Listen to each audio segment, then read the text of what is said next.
Good morning, students. Students, today we will discuss about advertisements. In our writing section, there will be a question for drafting an advertisement and it will carry 4 marks. It is in short composition, as we have done earlier, notice writing and poster making. In that composition, advertisement is also included. So first of all, what is an advertisement? An advertisement is a powerful medium which is used to reach out to others and to influence their minds and tastes. क्या है advertisement? एक advertisement है, powerful medium है, बहुत ही शक्तिशाली माध्यम है जो कि प्रयोग किया जाता है दूसरों की पहुंच में जाने के लिए, उनके दिमाग को, उनके टेस्ट को इन्फ्लुएंस करने के लिए. It is a kind of notice with a much wider appeal and effect. ये एक तरह का नोटिस है जो कि अपील करता है, ज्यादा बड़ी और ज्यादा प्रभावकारी. अब नोटिस और एडवर्टाइजमेंट में जो मेन डिफरेंस है वो क्या है? कंटेंट का डिफरेंस होता है. नोटिस का कंटेंट डिफरेंट होता है और एडवर्टाइजमेंट का डिफरेंट होता है. It is an announcement made through mass media. एक अनाउंसमेंट है जो कि मास मीडिया के माध्यम से की जाती है. Which reaches a great number of people. जो कि एक ही बार में बहुत सारे लोगों के साथ पास पहुंच जाती है. अब जो एडवर्टाइजर है, an advertiser can give their advertisements in newspapers, magazines, through radio, TV or cinema, etc. Now, types of advertisements. There are 2 types of advertisements.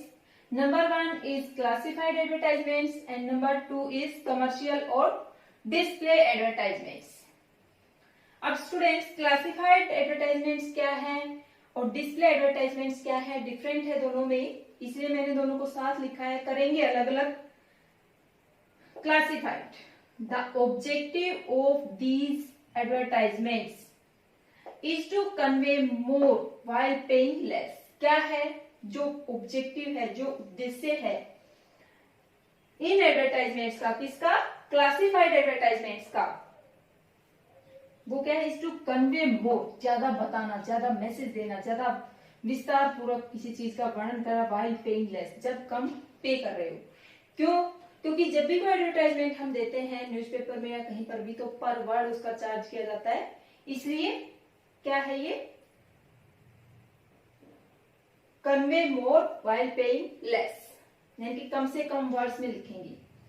उसके बाद क्या? दे आर ब्रीफ, संक्षेप में लिखते हैं, शॉर्ट होती हैं. They are called classified because. इनको क्लासिफाइड क्यों कहा गया है? क्योंकि they are grouped into classes और categories. They can be categorized. उनको कैटेगराइज कर सकते हैं, वर्गीकृत कर सकते हैं, उनको ग्रुप में बांट सकते हैं उनकी क्लास और उनकी कैटेगरी के according, according to their subject matter, subject matter के अकॉर्डिंग. जैसे कि हमें शिक्षा के लिए कोई देनी है तो उसको एजुकेशन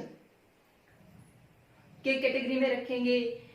कोई सेल परचेज किया तो सेल परचेज की कैटेगरी में रखेंगे. कोई ओबिचुअरी है तो ओबिचुअरी की कैटेगरी में रखेंगे. इस तरह से इनको कैटेगराइज हम कर सकते हैं. नेक्स्ट क्या है? कमर्शियल और display advertisements. Display advertisements are more attractive and occupy larger space. क्या होती है? ज्यादा अट्रैक्टिव होती है, कलरफुल होती है और जो स्पेस है वो भी ज्यादा लेते हैं. शेप और साइज में दोनों में डिफरेंस हो गया है. दिखने में भी ये नॉर्मल है, ये क्या है? अट्रैक्टिव है, ज्यादा कलरफुल होती है. They make good use of visuals like sketches, drawings, designs and photographs. इनमें क्या होता है? ज्यादा यूज किया जाता है ड्राइंग्स का, स्केचेस का, डिजाइंस का, फोटोग्राफ्स का, एक्स्ट्रा का. अब मैं आपको न्यूज़पेपर में शो करती हूँ. देखिए बेटा, क्लासिफाइड का कॉलम हम न्यूज़पेपर में हमें देखने को मिल ही जाता है. क्लासिफाइड यहाँ पर लिखा गया है क्लासिफाइड, और यहाँ पर अलग अलग कैटेगरी की दी गई है. जैसे कि यहाँ पर वांटेड सबसे पहले आवश्यकता दिया है, तो क्या है? वांटेड. वांटेड में मान लो स्कूल में कोई स्टाफ चाहिए किसी कंपनी में कोई वर्कर चाहिए, वो सब आ जाती है। फिर इसमें अन्य का कॉलम दे दिया है, यहाँ पर डिडक्टिव का कॉलम दिया है। ये क्या है? क्लासिफाइड। साइज देखिए आप कितनी छोटे में है। अब मैं आपको शो करती हूँ कमर्शियल एडवर्टाइजमेंट। ये देखिए, ये आप देख रहे होंगे यहाँ पर कितना बड़ा सा दिया है। ये कमर्शियल एडवर्टाइजमेंट है, आरओ की एडवर्टाइजमेंट है। इसके साथ में एक और भी है, ये देखिए प्लास्टो, ये जो पानी की टंकी है, इसकी एडवर्टाइजमेंट है। कितना स्पेस, कितनी पिक्चर्स यहाँ पर यूज की गई है, कितना कलरफुल इसको दिखाया गया है। तो ये क्या है? ये डिस्प्ले एडवर्टाइजमेंट का एग्जाम्पल है। और जो पहले शो किया वो क्या है? क्लासिफाइड का। इसमें बहुत सारी है, नीचे भी क्लासिफाइड अलग अलग जो कैटेगरी की है वो सब दी गई है। बेटा आप डिस्कस करते हैं क्लासिफाइड एडवर्टाइजमेंट्स को। क्लासिफाइड एडवर्टाइजमेंट्स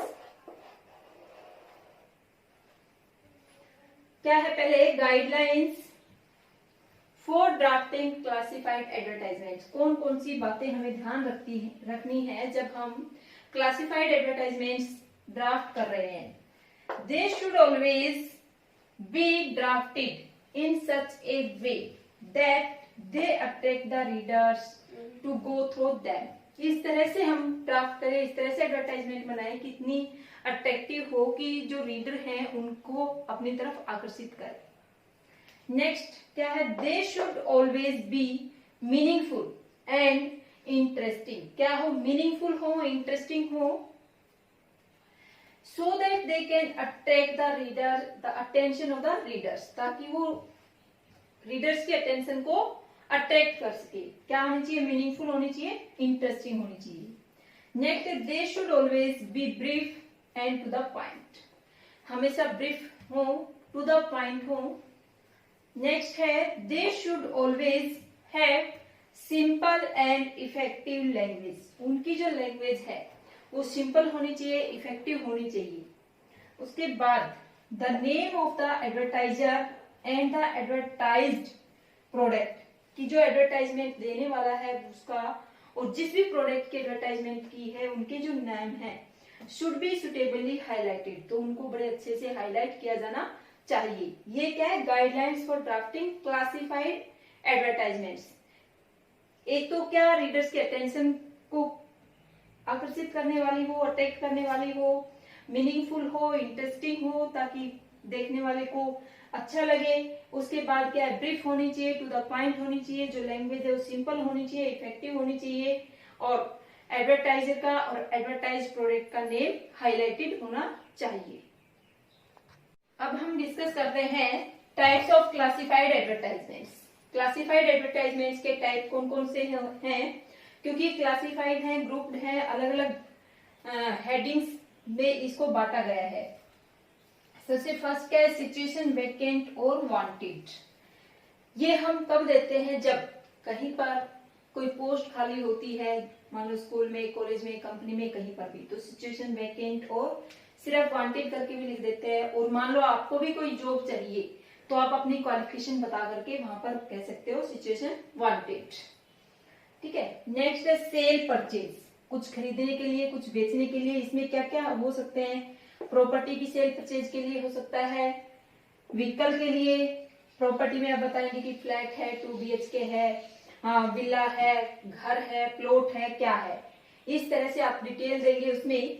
फिर व्हीकल है, व्हीकल का मॉडल बताएंगे, व्हीकल का नाम बताएंगे, कलर बताएंगे, मॉडल बताएंगे, वो सब आप इसमें डिस्कस करेंगे।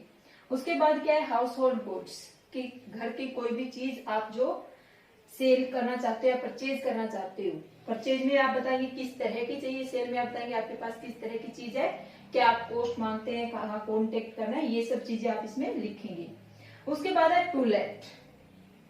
टू लेट मीन्स क्या है? आपको रेंट पर देना है अपना घर, आपको रेंट पर देना है अपना खेत, तो वो क्या हो गया है? टू लेट में कहेंगे। उसके बाद क्या है? मिसिंग। मिसिंग में क्या है? पर्सन्स और पेट्स, कोई व्यक्ति गुम हो गया है, कोई पेट गुम हो गया है, तो उसकी पूरी डिटेल इसमें देंगे। उसके बाद है लॉस्ट एंड फाउंड, आपका कोई डॉक्यूमेंट गुम हो गया है तो आप अपना नाम, पता, एड्रेस सब बताएंगे, कौन सा डॉक्यूमेंट कब कैसे गुम हो गया, वो सब डिटेल यहाँ पर देंगे। इसी तरह कुछ आपको मिल गया, मान लो किसी का पर्स मिल गया, तो उसकी डिटेल देते हुए आप एडवर्टाइज कर सकते हैं। उसके बाद है travel and tours. Travel and tours आप देखते भी होंगे क्लासिफाइड में, न्यूज़पेपर में, क्या कि ट्रेवल और टूर्स की एडवर्टाइजमेंट होती है कि कौन कौन कोई ट्रेवल एजेंसी है वो अपनी एडवर्टाइज करती है कि कहाँ से कहाँ तक का टूर, कितने दिनों का, कितनी वैल्यू पे करनी पड़ेगी, ये सब उसमें डिटेल देते हुए लिखी जाती है। अब क्या है मैट्रिमोनियल। मैट्रिमोनियल मीन्स क्या, वैवाहिक। मान लो किसी की एज हो रखी है शादी के लायक और वो अपनी शादी के लिए दूल्हा या दुल्हन ढूंढ रहे हैं, तो वो अपना बायोडाटा उसमें दे करके कह सकता है कि ये चाहिए, दूल्हा चाहिए, दुल्हन चाहिए, वो सब। वो नेक्स्ट क्या है, नंबर 8 ओबिचुअरी। ओबिचुअरी मीन्स कहते हैं शोक सभा। शोक सभा जब ओबिचुअरी के लिए देंगे तो उसमें डेट, टाइम, वेन्यू और जिस व्यक्ति के लिए कर रहे हैं उसकी फोटो, इस तरह की डिटेल इसमें हमें शामिल करनी होती है। नेक्स्ट क्या है, appeal. Appeal means appeal for identification. मान लो आप पुलिस को कोई डेड बॉडी मिलती है तो वो क्या करती है, आइडेंटिफिकेशन के लिए अपील करती है कि इस तरह का ये हमें मिला है, कोई पहचाने इसको, तो वो अपील में आ जाता है। नेक्स्ट क्या है, एजुकेशनल, शैक्षणिक, शिक्षा से संबंधित कोई भी एडवर्टाइजमेंट आपको करनी है तो वो किस में आएगी, एजुकेशनल में। ये क्या है, टाइप्स ऑफ क्लासिफाइड एडवर्टाइजमेंट्स की। सभी को लिखने के लिए हमें अलग अलग जो इनकी इंफॉर्मेशन है वो चाहिए होती है, वो हम इनके अकॉर्डिंग, इनके टॉपिक के अकॉर्डिंग ही लिखेंगे। अब डिस्कस करते हैं सिचुएशन वैकेंट और वांटेड। जब भी हमें कोई एडवर्टाइजमेंट ड्राफ्ट करनी है कि आप एडवर्टाइजमेंट ड्राफ्ट करें जिसमें सिचुएशन वैकेंट या वांटेड आपको कहना है, तो क्या क्या चीजें हमें चाहिए वो यहाँ पर मैंने पॉइंट्स लिखे हैं। सबसे पहले स्टार्ट विद रिक्वायर्ड और वांटेड, कि आप अपनी एडवर्टाइजमेंट को स्टार्ट करें रिक्वायर्ड वर्ड या वांटेड वर्ड के साथ में। उसके बाद है क्वालिफिकेशन एंड एक्सपीरियंस रिक्वायर्ड। अब आपको किस पोस्ट के लिए किस तरह की क्वालिफिकेशन का, किस तरह की कितने एक्सपीरियंस का बंदा चाहिए, वो आप रेफर करेंगे। उसके बाद है name of post and number of vacancies. Post का नाम बताएंगे, नंबर ऑफ वैकेंसीज बताएंगे। उसके बाद है personal traits and age. Personal traits means जो कैरेक्टरिस्टिक्स है वो, और एज कितनी चाहिए, किस तरह की इंसान चाहिए, पर्सनैलिटी आपको चाहिए। उसके बाद है पे स्केल और पर्क्स, आप कितना पे स्केल देंगे, ऑफर करेंगे, या पर्क्स भी साथ में कोई इनिशिएटिव भी मिलेंगी कि सिर्फ जो पे है वही मिलेगी। उसके बाद क्या है मोड ऑफ एप्लीकेशन, कि आप ये भी बताएं कि किस तरह से आपको एप्लीकेशन अप्लाई करना है। उसके बाद है कंपनी नेम, और आप अपनी कंपनी का नेम, एड्रेस, कंपनी, इंस्टीट्यूट जो भी है, ऑर्गेनाइजेशन, उसका नेम और एड्रेस पूरा बताएंगे। बेटा आप कुछ एग्जांपल्स डिस्कस करते हैं। सिचुएशन वैकेंट के एग्जांपल्स लेते हैं। सबसे पहले principal Sunrise Global School Agra requires a receptionist for her school. Draft a suitable advertisement in about 50 words to be published in the classified columns of a national newspaper, giving all the necessary details of qualifications and experience required in the receptionist. अब देखिए हम answer कैसे लिखेंगे। सबसे पहले box बनाएंगे, situation wanted, situation vacant, कोई भी हेडिंग हम डाल सकते हैं, सिचुएशन वैकेंट डालें। अब हम रिक्वायर्ड या वांटेड वर्ड, जहाँ पर ये वांटेड लिखा है यहाँ पर हम रिक्वायर्ड भी लिख सकते हैं। ये जो वर्ड है इसको हम रिप्लेस कर सकते हैं रिक्वायर्ड के साथ में। Wanted receptionist for sunrise Global School Agra. ये क्या दे दिया हमने, इंस्टीट्यूट का नाम दे दिया है। Qualification graduate, fluency in English preferred, female of age group 28 to 35, minimum 3 years experience, salary and other benefits depending on experience and qualifications.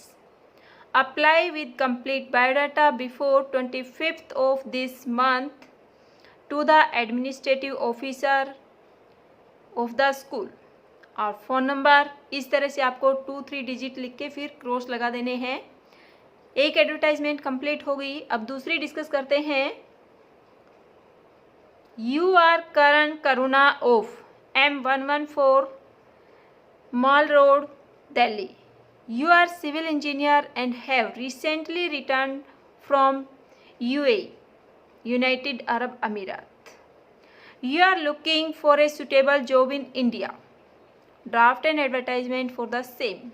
In about 50 words, give details of your qualifications, experience, nature of job and expected remuneration.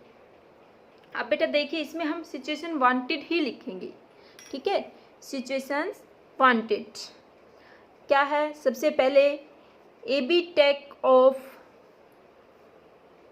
BTech of civil engineer from NIT Jaipur with 3 years factory construction site experience in United Arab Emirates as shift manager seeks a suitable job with a construction company.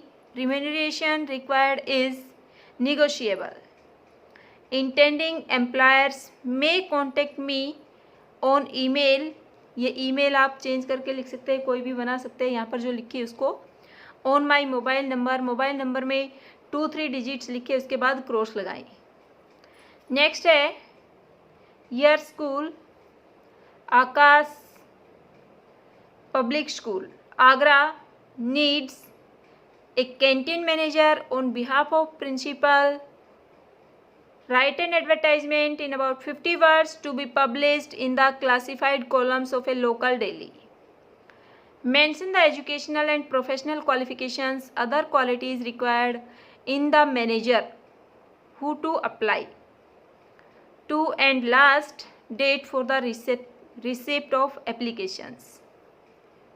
देखिए बेटा, mostly जो बातें आपको इसमें include करनी है सब question में है, आपको क्या क्या लिखना है वो सब। Situations vacant, principle of Akash public school Agra requires A canteen manager. अब इसको आप ऐसे भी स्टार्ट कर सकते हो, required A canteen manager for the school canteen in Akash public school Agra. ये स्टार्टिंग हो सकती है आपकी। Candidates must be graduate with at least 5 years experience in managing a school canteen efficiently. अब इस एक्सपीरियंस को आप 7 years 8 years मीन्स कुछ भी लिख सकते हो, no problem. Employment terms are negotiable. Apply within 10 days to the principal on the email at, ये ईमेल एड्रेस लिखा है, यहाँ पर आप फ़ोन नंबर भी लिख सकते हो, contact on this number for more details extra करके।